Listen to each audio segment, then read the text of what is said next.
우리 다 함께 로마서 9장 1절부터 5절에 있는 말씀을 읽도록 하겠습니다.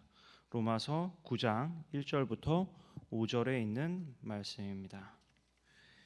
제가 읽도록 하겠습니다.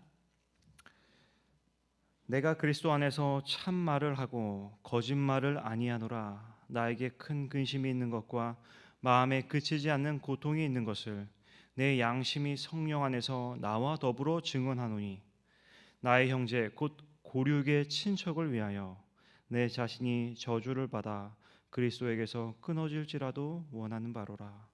그들은 이스라엘 사람이라. 그들에게는 양자됨과 영광과 언약들과 율법을 세우신 것과 예배와 약속들이 있고, 조상들도 그들의 것이요 육신으로 하면 그리스도가 그들에게서 나셨으니 그는 만물 위에 계셔서 세세의 찬양을 받으실 하나님이시니라. 아멘.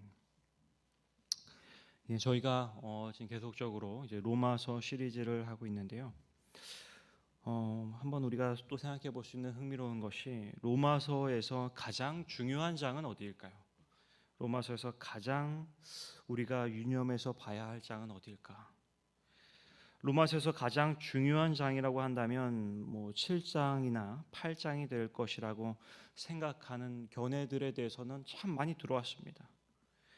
그리고 더불어서 우리의 신앙도 그 로마서 7장에서 8장으로 넘어가는 것이 필요하다고 강조하는 이야기도 많이 들었어요. 7장에서는 바울이 죄와 씨름하는 모습이었고, 8장에서는 그 죄에서 벗어나는 것을 말합니다. 해방되는 것을 말하는 것이죠. 그래서 우리의 신앙도 죄와의 씨름하는 그 7장에서의 신앙이 죄에서 해방되어지는 8장의 신앙으로 넘어가야 한다는 것이 필요하다라고 하는 것이죠. 그래서 개신교의 구원론에 대한 교리들이 대부분 이제 로마서에서 형성이 되었는데, 그런 성경절들은 이제 로마서 1장부터 8장까지 압축적으로 들어가 있는 것처럼 보입니다. 이제 거의 교리에 쓰이는 성경절들을 보면 이제 1장부터 8장까지에 있는 성경절들이 사용된다라고 하는 것이죠.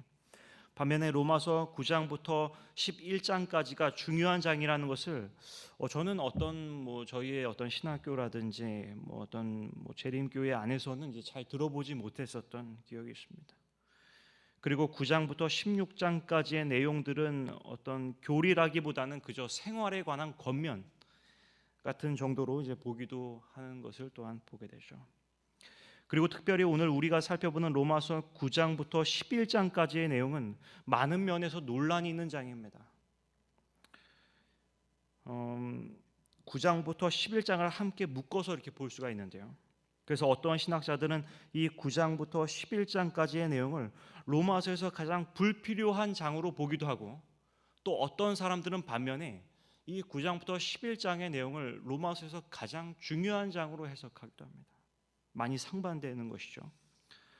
아마 별로 중요하지 않다고 하는 부류는 이것이 이제 유대인들에 대한 이야기이기 때문에 아마 그런 것 같아요. 오늘 우리는 유대인들이 아닙니다.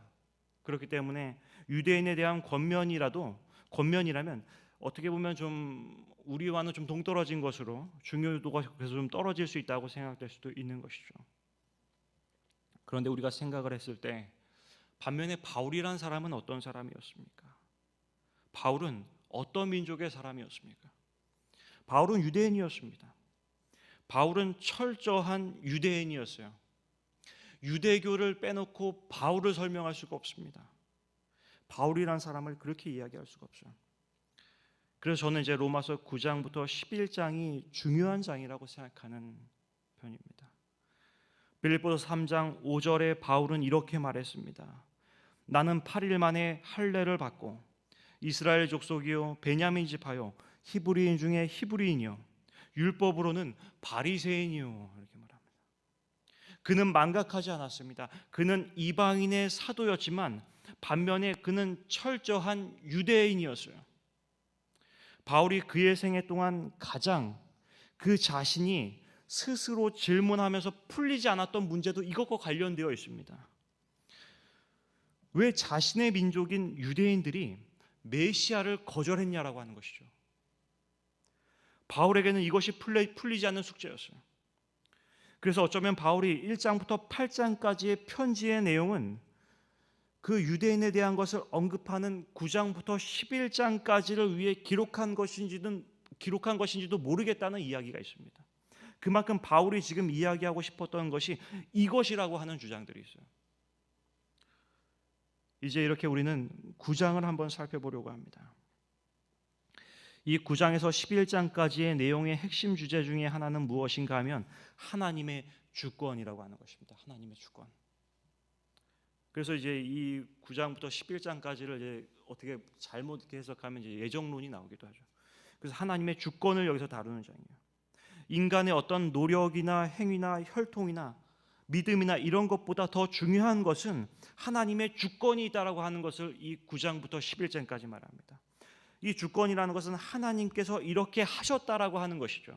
그것이 핵심 내용이라는 거예요. 모든 것이 하나님의 계획 아래에 있다는 것입니다. 모든 것이 하나님의 뜻 안에 있다라는 거예요. 그렇다면 그 하나님의 주권 안에서 지금 버림당한 것 같은 그 바울의 민족, 바울의 동포들, 그 유대인 같은 사람들은 어떻게 바라봐야 되는 것이냐 이것이에요. 그 하나님의 주권 안에서. 그럼 반면에 지금 하나님께 선택받은 것 같은 이방인들은 또한 어떻게 바라봐야 하냐라고 하는 것이죠. 그것에 대해서 논하는 장이 바로 이 장들입니다. 다시 이야기하면 하나님의 주권 안에 사는 사람은 어떻게 살아가야 하는지를 또한 말하는 것이라고 생각할 수도 있겠죠. 바울 자체도 하나님의 주권에 의해 사도가 된 사람입니다. 그래서 모든 상황을 하나님의 인도 아래에 있는 것으로 본다는 것이죠.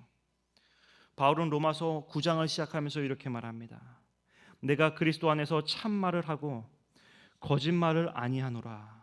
나에게 큰 근심이 있는 것과 마음에 그치지 않는 고통이 있는 것을 내 양심이 성령 안에서 나와 더불어 증언하노니 나의 형제 곧 고륙의 친척을 위하여 내 자신이 저주를 받아 그리스도에게서 끊어질지라도 원하는 바로라. 바울은 자신의 민족을 끔찍하게 생각했습니다. 제가 신앙을 하는 많은 신앙인들을 지금까지 보아왔지만 바울과 같이 이렇게 말하는 신앙인은 본 적이 없습니다. 이 신앙을 아직도 온전히 이해했다라고 말할 수 없겠어요. 자신이 사랑하는 일을 위해 자신의 구원까지도 내어줄 수 있는 신앙 말입니다. 그런데 우리가 로마서를 살펴보고 있지만 바울은 로마서 1장에서부터 구체적으로 이제 2장에 들어가면서부터는 유대인들을 직접적으로 저격하기 시작합니다. 유대인들이 들으면 상당히 불편한 이야기들을 많이 한다라는 것이죠. 이 말하는데 거침이 없었던 사람이에요. 실제로 그가 선교 여행을 가는 곳마다 유대인들이 바울이라고 하는 사람을 따라왔어요. 그래서 그냥 따라와서 뭐 방해하는 게 아니라 죽이려고 했습니다. 바울의 이야기는 유대인들에게 상당히 거슬리는 이야기였고 그의 유대교에 대한 비판은 상당히 강했어요. 웬만해서는 사람을 죽이려고 하지 않습니다. 그렇지만 바울이 하는 말과 행보로 인해서 유대인들은 분개했다라고 하는 것이죠. 그렇게 강하게 유대교를 비판했던 바울. 그런데 그는 또한 자신의 구원을 그들에게 내어줄 정도로 자신의 민족을 사랑하는 사람이었어요. 이러한 바울의 모습을 보면서 우리는 어떤 것을 보게 되는 것인가 하면 그리스도인의 비판은 사랑이 전제되어야 한다는 것입니다. 교회에 대해 비판할 수 있습니다. 그렇지만 그 비판에는 교회를 향한 뜨거운 사랑이 전제되어야 합니다. 누군가를 비판할 때는 자신의 구원까지 줄 수 있는 그러한 마음으로 비판했던 사람이 바울이었어요. 그리고 그리스도께서는 실제로 죄인을 구원하시기 위하여 자신을 십자가에 매다십니다. 하나님의 주권 가운데 살아가는 사람은 사랑함으로 비판하는 사람입니다. 4절과 5절을 보겠습니다. 그들은 이스라엘 사람이라 그들에게는 양자됨과 영광과 언약들과 율법을 세우신 것과 예배와 약속들이 있고 조상들도 그들의 것이요 육신으로 하면 그리스도가 그들에게서 나셨으니 그는 만물 위에 계셔서 세세의 찬양을 받으실 하나님이시니라. 아멘. 여기서 유대인들이 하나님께 먼저 택함 받은 선민들로서 어떤 것을 받았는지를 기술하고 있습니다. 그들은 하나님께 양자됨을 얻었어요. 하나님의 영광이 그들에게 있었습니다. 하나님의 언약이 있었어요. 하나님의 율법을 가지고 있었습니다. 그리고 하나님을 예배하는 사람들이었어요. 하나님의 약속이 있었고요. 모든 성경에 나오는 하나님의 그 역사의 한복판에 있었던 그들이 그들의 조상이었어요. 직접적으로 그들의 혈통의 조상이었습니다. 그리고 무엇보다 하나님께서 인간이 되셔서 사람 가운데 오셨는데 이들과 같은 민족인 유대인으로 오셨다는 거예요. 더 이상 이들에게 무엇이 필요합니까? 좋은 것들을 다 가지고 있다는 거예요. 그런데 우리는 시대의 소망에서 의미심장한 구절을 찾을 수 있습니다. 유대인들은 1000여간 구주의 오심을 기다렸다. 그들은 이 사건에 그들의 가장 빛나는 소망을 두었다. 그들은 그분의 이름을 노래와 예언 가운데 또는 성전 의식과 가정기도 가운데 포함시켰다 이렇게 말했어요. 그런데 그 다음에 이어지는 말이 참으로 인상적입니다. 그럼에도 불구하고 그들은 그리스도께서 오셨을 때에 그를 알지 못하였다. 무언가가 잘못되어 있었다는 것이죠. 이것이 우리에게 의미하는 것은 무엇일까요? 우리가 하나님의 백성이 되는 것, 하나님의 주권 가운데 산다는 것은 나의 어떤 행위로 되는 것이 아니라, 우리의 어떤 예배를 드리는 가운데 그렇게 되는 것이 아니라, 우리가 어떤 특수한 교리를 가지고 있기 때문이 아니라 온전히 하나님께서 우리를 택하셨기 때문에 우리가 하나님의 백성이 된다라는 거예요. 우리가 좋은 것들을 가지고 있기 때문이 아닙니다. 하나님께 무엇을 많이 받았기 때문이 아닙니다. 하나님께서 다만 우리를 선택하셨기 때문에 내가 이 자리에 있고 하나님의 백성이 된다라는 거예요. 9장 11절을 보겠습니다. 그 자식들이 아직 나지도 아니하고 무슨 선이나 악을 행하지 아니한 때에 택하심을 따라 되는 하나님의 뜻이 행위로 말미암지 않고 오직 부르시는 이로 말미암아 서기 하려 하사. 행위와 상관이 없다는 것입니다. 우리가 안식일을 지키기 때문에 남은 무리가 아닙니다. 내가 남은 무리가 된다면 오직 하나님께서 나를 택하셨기 때문에 내가 남은 무리가 된다라고 하는 것이죠. 16절에 이어서 우리가 보게 되면 그런즉 원하는 자로 말미암도 아니요 다른 박질하는 자로 말미암도 아니요 오직 긍휼히 여기시는 하나님으로 말미암음이니라 이렇게 얘기했어요. 하나님의 백성이 되는 것은, 남은 백성이 되는 것은 다른 박질하는 자도 아닙니다. 원하는 자도 아닙니다. 오직 긍휼히 여기시는 하나님으로 되는 것입니다. 이것은 오직 은혜로 된다라고 하는 것이죠. 그렇다면 바울은 우리가 하는 모든 신앙의 행위들을 무시하는 것인가? 우리는 바울이 여기서 말하는 행위가 무엇인지를 또한 알 필요가 있습니다.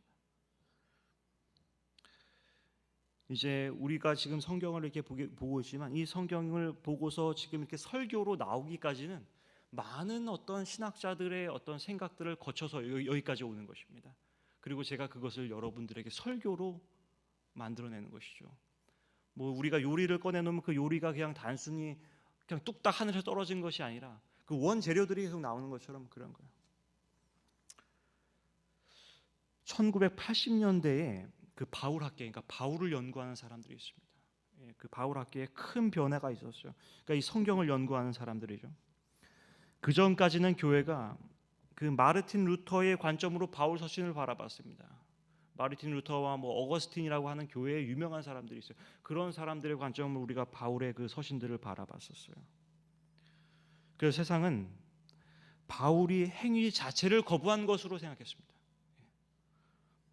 왜냐하면 루터 자체가 야고보서 같이 행위를 강조하는 책은 그냥 지푸라기 서신이라고 그렇게 얘기했기 때문이에요. 그런데 1980년대가 되면서 바울 학계에 바울의 세관점주의자라고 하는 사람들이 등장합니다. 이들의 주장은 간단하게 이야기하면 무엇인가 하면 바울이 행위 자체를 부정했다는 것이 아니었어요. 율법 자체를 부정했다는 것이 아니었습니다. 이런 사람들 등장했어요. 우리 교회하고 좀 비슷한 면이 있는 것이죠. 예. 우리 재림교회하고 비슷한 주장을 하는 사람들이 등장하기 시작한 거예요. 그래서 그 학자들이 이 지상에서 볼 수 있는, 아마도 사람이 찾아볼 수 있는 최대치의 자료들을 다 아마 끌어왔을 겁니다. 당시의 유대 문헌들, 히브리어로 되어 있는 것들, 헬라어로 되어 있는 것들, 모든 것들을 다 원어로 찾아보면서 치열하게 연구했어요. 그들이. 그 원래 이제 흘러오던 루터와 어거스틴 사상이 흘러오는데 그것을 뒤집는 것은 쉬운 게 아닙니다. 그것은 엄청난 거예요. 그래서 그런 것들을 다 가지고 와서 다 연구하기 위해서 나름대로의 그 바울이 거부하던 행위가 무엇인지 하는 의미를 찾아냈습니다. 그래서 결국은 또 이제 우리가 그런 도움을 받는 것이죠. 이제 그 중에는 이제 제임스 던이라고 하는 학자가 있었어요. 그는 바울의 세간점이라고 하는 책에서 이렇게 기록했습니다. 바울이 거부한 것은 행위를 강조하는 신념이 아니라 민족주의였다라고 하는 것입니다.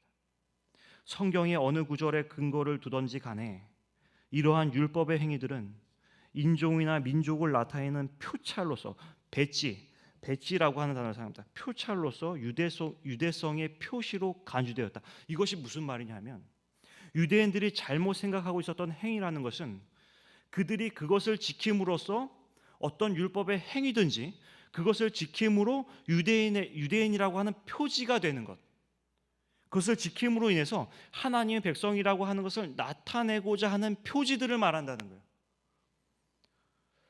표지라고 하는 것이 이제 배지라고 하는 것인데, 배지를 다는 것처럼 어떤 율법을 지킨다는 것이 그들에게 배지를 달고 있는 것처럼 여겨졌다라는 거예요.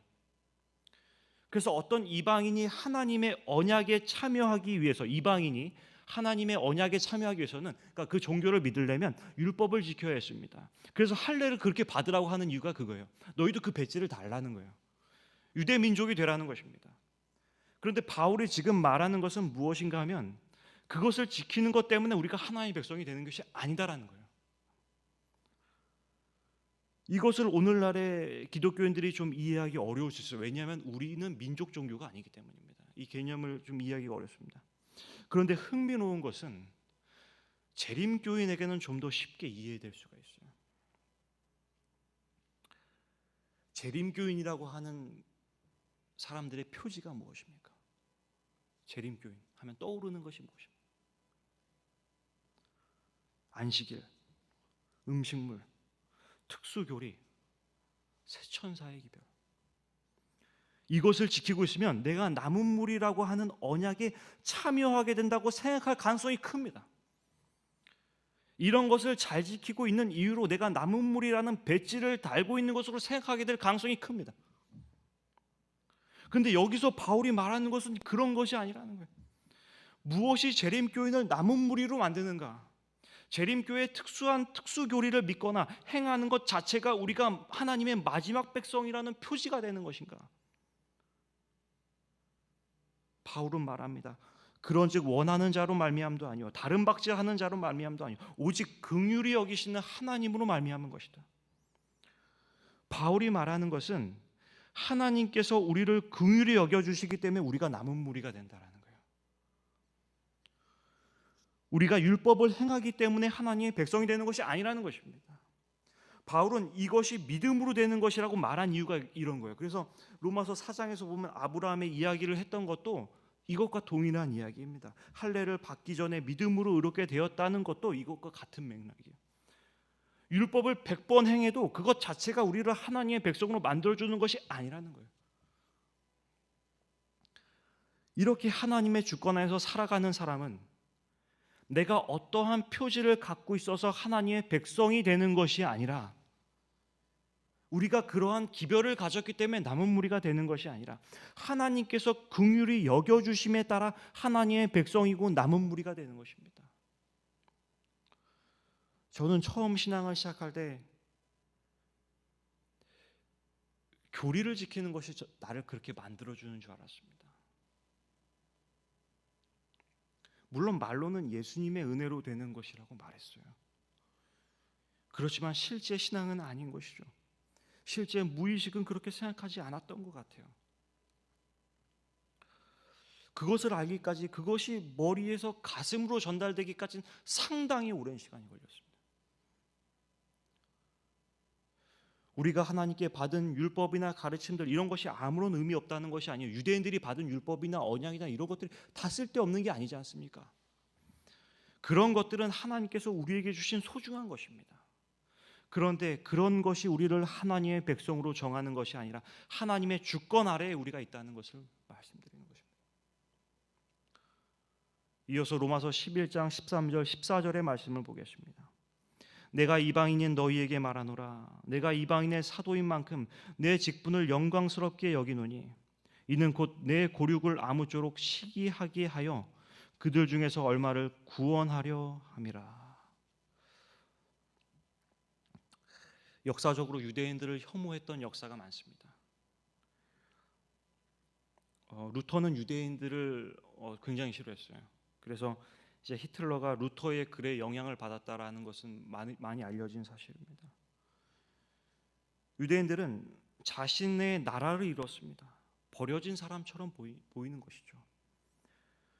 바울은 이렇게 메시아를 거부한 그의 백성을 하나님께서 어떻게 하실지 참 궁금했던 사람입니다. 그런데 그는 하나님의 주권 아래서 모든 것을 해석했던 바울은 유대인들이 메시아를 거절하고 이방인들이 메시아를 받아들인 사건에 대해서 이렇게 해석했어요. 하나님께서 이스라엘, 유대인들을 이방인들로 하여금 시기나게 해서 유대인들이 이방인들을 질투해서 유대인들이 결국 하나님께 돌아오는 것이라고 바울은 그렇게 생각했습니다.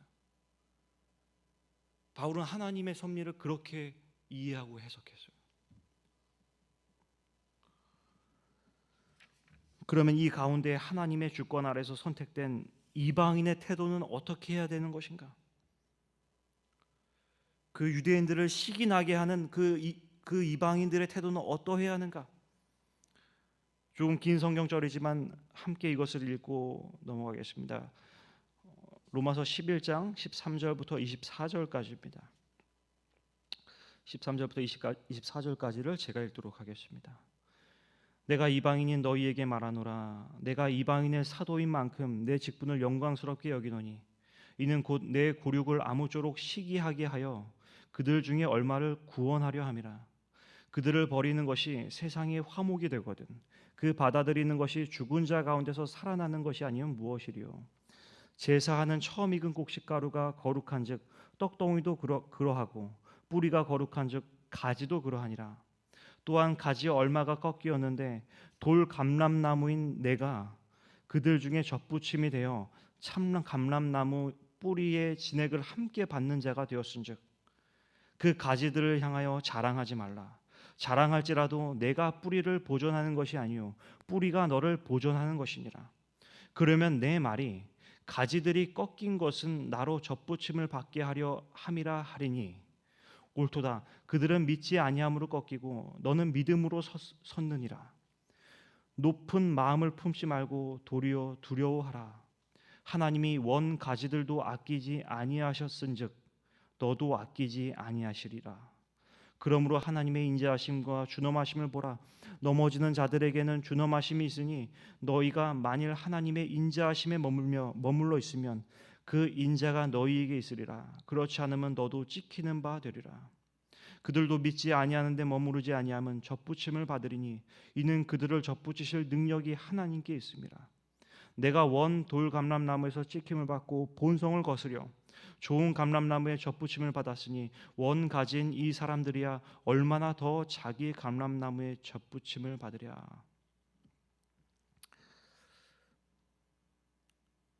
여기서 이제 말하는 것이 무엇인가 하면 이방인에게 전도가 된 것은 하나님께서 이방인에게도 은혜를 베푸셨다는 것에 유대인들이 시기해서 다시 하나님께 돌아온다는 것을 말하고 이방인들은 지금 이방인들에게 베풀어진 그 은혜에 대해서 자랑하지 말라는 거예요.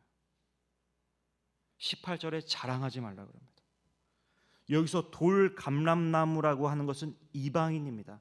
그럼 참 감람나무는 누구예요? 유대인들이죠. 그런데 유대인인 참 감람나무의 가지가 꺾여 나갔다 이거예요. 나무 가지가 있으면 그 나무 가지가 꺾였다는 것입니다.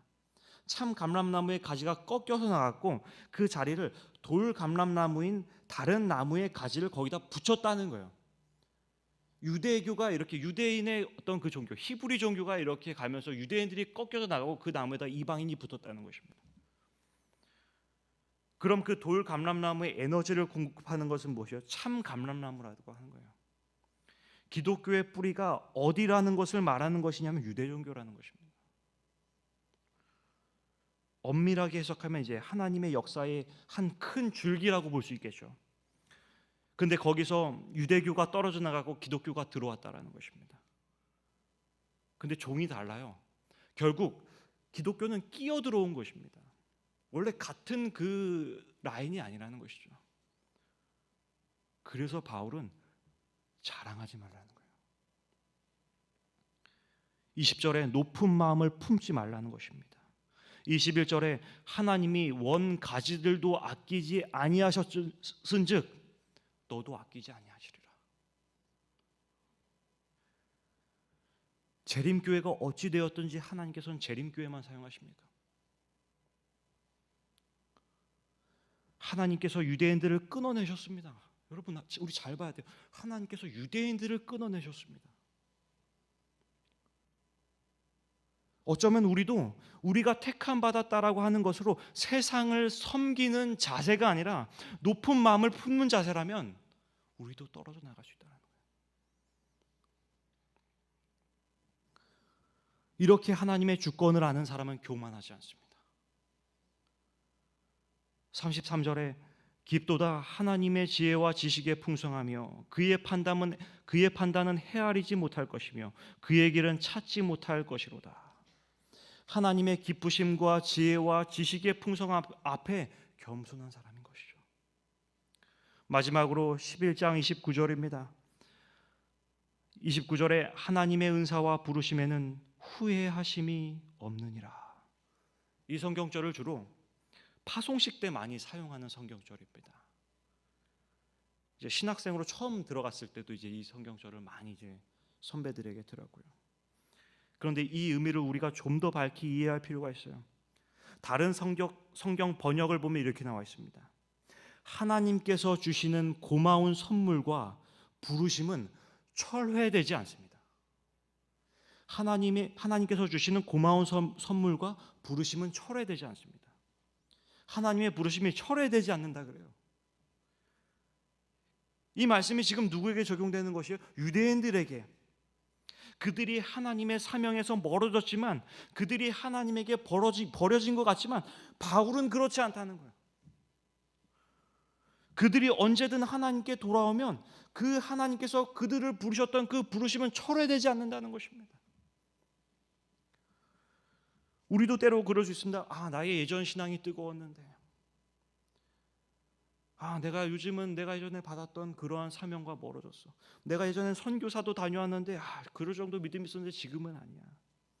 나는 이미 지금 세상으로 나왔어. 나는 이제 글렀어. 이렇게 말할 수 있다는 것이에요. 그런데 주님께서 바울을 통해 우리에게 이렇게 말씀하십니다. 나의 부르심은 철회되지 않는다. 잠언 24장 16절에 대저 의인은 7번 넘어질지라도 다시 일어나려니와 악인은 재앙으로 말미암아 엎드려지느니라 라고 말했습니다. 하나님의 주권을 인정하는 사람은 7번 넘어져도 다시 일어나는 사람입니다. 하나님께서 그런 자의 부르심을 전혀 철회하지 않으십니다. 성도 여러분, 오늘 우리는 하나님의 주권을 인정하는 사람은 어떻게 살아가야 하는지를 살펴보았어요. 하나님의 주권을 인정하는 사람은 사랑함으로 말하는 사람입니다. 비판하더라도 거기에는 철저한 사랑이 전제되어 있습니다. 하나님의 주권을 인정하는 사람은 하나님의 긍휼하심으로 내가 선택받은 사람임을 아는 사람입니다. 내가 무엇을 가지고 있거나 내가 무엇을 받은 것이 아니라 그것으로 내가 하나님의 백성으로 인정받는 것이 아니라 하나님께서 오직 나를 택하셨기 때문이라는 것이죠. 그리고 하나님의 주권을 인정하는 사람은 교만하지 않고 겸손한 사람입니다. 그리고 하나님의 주권을 인정하는 사람은 넘어져도 다시 일어나는 사람입니다. 이 마지막 시대에 주님의 주권은 무너진 것 같은 시대에 하나님의 주권을 다시 회복하는, 하나님의 주권을 인정하는 사람으로 살아가는 우리 모두가 되길 바라면서 말씀을 마치도록 하겠습니다.